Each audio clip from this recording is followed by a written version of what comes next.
So in this video, we're going to be talking about Gemini moon in the second house and what this placement means natally for you if you have this placement. With that being said, what we covered in the Gemini moon video is that generally speaking, the moon in Gemini just shows somebody that processes their emotions, intuition, and feelings about things through their own subjective mind and through logic. So a lot of times, these are the type of individuals that don't jump to conclusions. And really, it's because for people with Moon in Gemini, how your intuition feels is it feels to you more like a suggestion rather than a conclusion. You see, the Moon rules Cancer, which is the sign of intuition. It's the sign of answers, solutions. It rules the mother. You know, as a child, even the solution giver, the person we come to for answers to our needs is the mother. So with that being said, you know, Gemini is the sign that's right before Cancer, and Gemini is about thinking. It's about questions, ideas. So before things become a solution, you know, it had to go through some sort of logical process. Anyways, with the moon in Gemini, like I was saying, you guys process your emotions and intuition as suggestions, ideas, or things that must be confirmed using information. So you guys don't really jump to conclusions. Now, in this case, the moon is in the second house, which is about values. The second house is associated with the sign of Taurus, which rules wealth, resources, values, and preferences. It rules things such as money as well. But it, in general, being an earth house, earth sign as well with Taurus, the second house is about what matters. So matter is earth, you know what I mean? And that's what the earth signs are about. Taurus, Capricorn, and Virgo, they're all about things that matter in a tangible way. And matter is what is experienced in reality. And also things that matter intellectually are things that people can agree on. And that's where your moon sign is. You guys process your emotions and your feelings and your intuition through your values and through logic at the same time. So you guys think about what matters and then you process it logically. So there's a combination of like Taurus and Gemini kind of traits. So in general, also, you guys are people that your emotional security depends on things logically making sense, or at least your emotional comfort comes from things making sense to you, and that's indicated by the moon in Gemini. But also, things need to align to your values and preferences as well. The moon is actually exalted in the second house, and it's also exalted in Taurus, which is associated with the second house. Because it shows somebody that's generally emotionally stable. And you guys remain emotionally stable by being logical about your feelings. So you guys are very intelligent people. And you guys tend to be content emotionally because the moon is exalted in the second house. And all it means in the second house is that as long as you have stability and resources, you feel content. And also, as long as you are left to your own devices, you do fine. And as long as people don't interfere with your preferences and your values, then you are generally a content individual. Now, if people logically start, being illogical, so if people like stop making sense, or they clash intellectually with your values, or they start to interfere with your preferences, then you start to have a problem with that. But generally speaking, you guys are very forgiving, and also you guys are like understanding, I guess. because you guys tend not to jump to conclusions because your moon is in Gemini. So if somebody does something wrong, you guys will tend to consider, why they could have done it.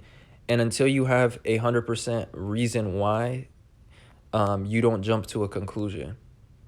So very smart people, very emotionally wise as well.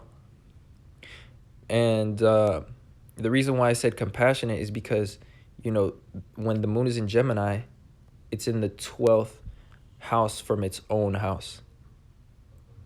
And the 12th is about compassion, and it's about possibilities, potential, and things like that. It's about our perception of things. So you guys are very aware of your own perception of things. And that's what makes you guys wise. But also you guys are compassionate because you guys don't tend to jump to conclusions. And you guys are aware of the possibility for many different answers to problems and many different truths. So you guys don't trust your intuition. You guys have this desire for information to back it up. And so in relationships, you guys also have this need for communication. The moon shows emotional needs, and Gemini is about communication. So you guys need clear communication in order to feel stable. You guys are not the type of people that can just be expected to put 2 and 2 together, because or else you guys will be doing that forever in your minds. But anyways, the 12th is about compassion. So a lot of times you guys can tolerate emotionally uncomfortable situations, or like non-ideal situations, for longer than is necessary, because until you guys are sure that you understand the problem, you guys don't tend to act, And so again, you guys can tolerate many different types of people. Gemini is a mutable sign, so you guys can change yourselves for others a lot of times, or adapt yourself. So there's emotional adaptability about you guys. So anyways, this has been quite scattered, but if we can sum this placement up in one sentence, it would be, somebody who is, who thinks about their values, and who is logical and processes their intuition through their values, what matters, and also through their own personal logic and their own intellect. So things need to make sense to you. So this placement as well, as I was saying, is very intelligent because, when the moon is in the second house, it is in the 11th from the 4th house. The moon rules the 4th house, or the sign of Cancer. And, the 11th house is about higher logic. It's about the higher mind. So, again, if you can go around the circle, the second house is the 11th. And I don't want to confuse you guys too much. But why this matters is, the 11th house is about logic. And the sign of Gemini is about the mind, and it's about intellect, and it's about communication. So you guys are somebody that is very intelligent, with the moon being in the 11th from its own house and in the sign of intellect and the mind. And you guys need logical communication in your relationships. And all logic is when people use their mind and their communication and they talk about things that matter. If you think about it, that's what being reasonable is. So you guys are very reasonable people. And you guys expect that in your relationships as well. But generally speaking, you guys can adapt yourself to any type of person. You guys are very tolerable. And yeah, so that basically sums up this placement. I hope it wasn't too scattered, but if you saw yourself in any way in this video, let me know how in the comments. And if you enjoyed, then don't forget to leave a like and subscribe to this channel. With that being said, I appreciate you guys watching, and I will see you guys sometime soon in another video. Peace.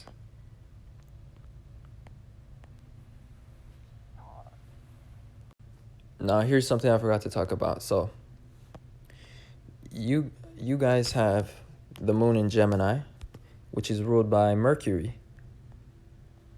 the planet of masculine intelligence. And then you guys have it in the second house, which is ruled by Venus, which is about feminine and the feminine intelligence. So here's why that matters, because you guys have both the masculine. Oh my gosh, that's an ugly drawing. The masculine and feminine intelligence when it comes to your feelings about things. So let me explain with a note that I drew. So Mercury, as you can tell, it has the antennas. And Mercury is about communicate. Like when I say antennas, it looks like Venus, but it has, this right here. And Mercury is about, communication, logic, intellect, and it's about processing external variables. But Venus, on the other hand, is just like Mercury, but it doesn't have the antenna. And what Venus is about absorbing information. The feminine principle is about receiving information. So the feminine intelligence is that they process a lot of information, but they don't necessarily know how to communicate it externally, but they're very intelligent, right? Venus rules psychology. So with the combination of Mercury and Venus to your moon sign, you guys have a intellectual and a psychological understanding of what matters and also of others. So very powerful placement.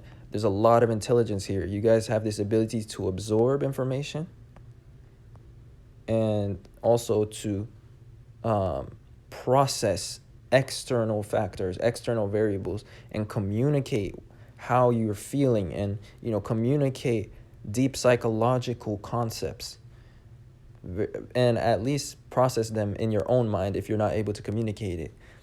So, yeah, with that being said, that's going to wrap up this video.